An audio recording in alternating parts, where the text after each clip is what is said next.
Welcome to IB Year 1, Distance Learning, Assignment 2. First and foremost, let's say that your responses on the forum were perfect. It's exactly the kind of responding you want to do. Yeah, there were a few in some of the classes that were could have been elaborated upon. Sure. But really, you were responding to that painting exactly the way we wanted you to.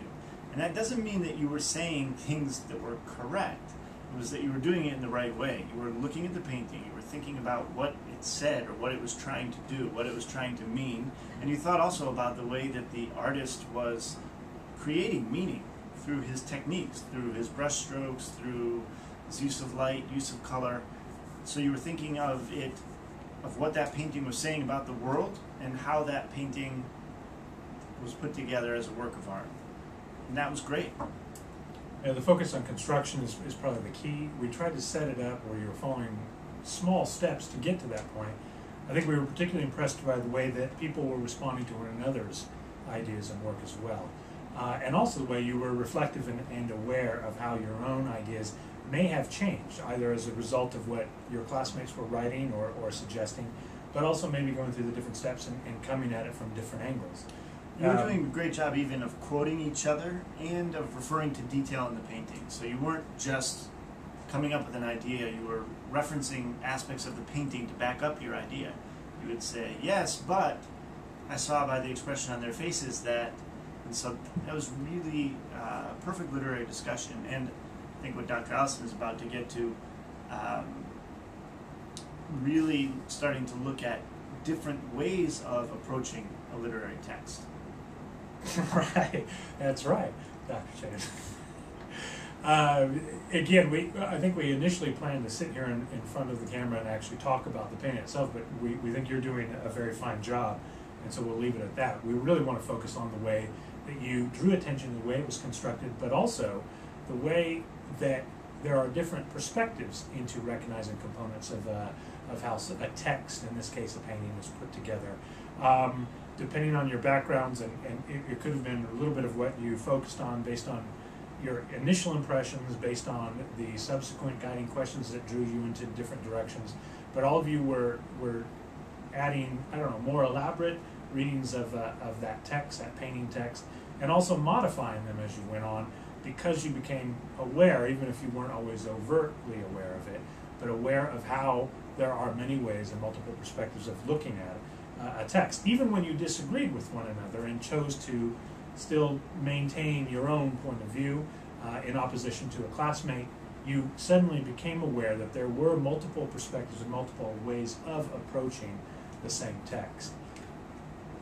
It's something to do when you're looking at anything, even a piece of literature. You're going to have an initial response, but I think you have to consciously remind yourself to look for other things, to look for other ways people may have responded to this text, but also to think about, where did that initial response come from? What are the details in this text that made you think that way? Is it possible to think about it in another way? That you have to go through that articulated process that we put on the slides in your own everyday reading. Right, and that's going to be one of our big first units. We're looking at these series of short stories by Edgar Allan Poe, but we want to use them to approach them from multiple perspective angles. And we'll talk a little bit about what those different angles are as we go through, but our intention is going to really be to force ourselves to approach stories in different ways all the time, sometimes even ways that might not be comfortable or at least second nature to us. In fact, coming up soon, we will be talking about different schools of literary criticism, that over the years, people have purposefully taken different perspectives, looked at texts through a particular lens. We're going to examine some of those lenses as we go on over the next few weeks in our first unit on Edgar Allan Poe. So I guess at this point, we'll leave the painting alone until we get back together in person, and we'll just set you off onto the next assignment, which is to start with Edgar Allan Poe. We're going to start with you just reading it and talking about some of your own perspectives, rather than through the filter or the lens of a particular theory. So the idea is this is the Telltale Heart, and you should find it right there on your folder. The school closure folder, PDF document. What we want you to do is read this, Think about it. think about it. Any And particular response? Respond on the forum any way you want. You should really be looking for things that interest you. But what is the story about?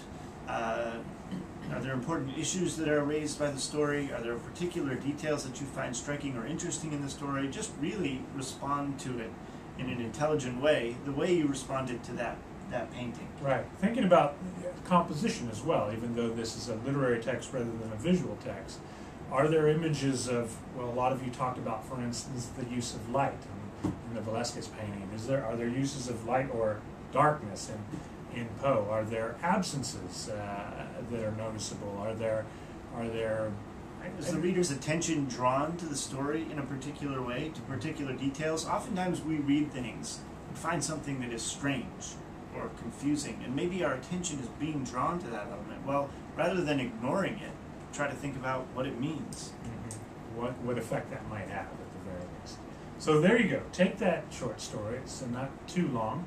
Take it, think about it. Hopefully this is a story that's familiar to a lot of you, at least in name, if you haven't actually read it, but it's fairly simple. Take it, really think about it. Don't just go to the forum and write down your initial feelings. As with the painting, we really want you to get into the habit of taking a little bit longer time and reflecting on it, which means coming back to it. With a short story, it's not always easy to go back and reread it multiple times over. But things that you notice, jot down just as you do with the painting. Take it in that kind of step-by-step process, coming back over things that were confusing, making notes as you're reading, circling things that are curious and revisiting them to consider more fully what effect they might have. Good luck. Great.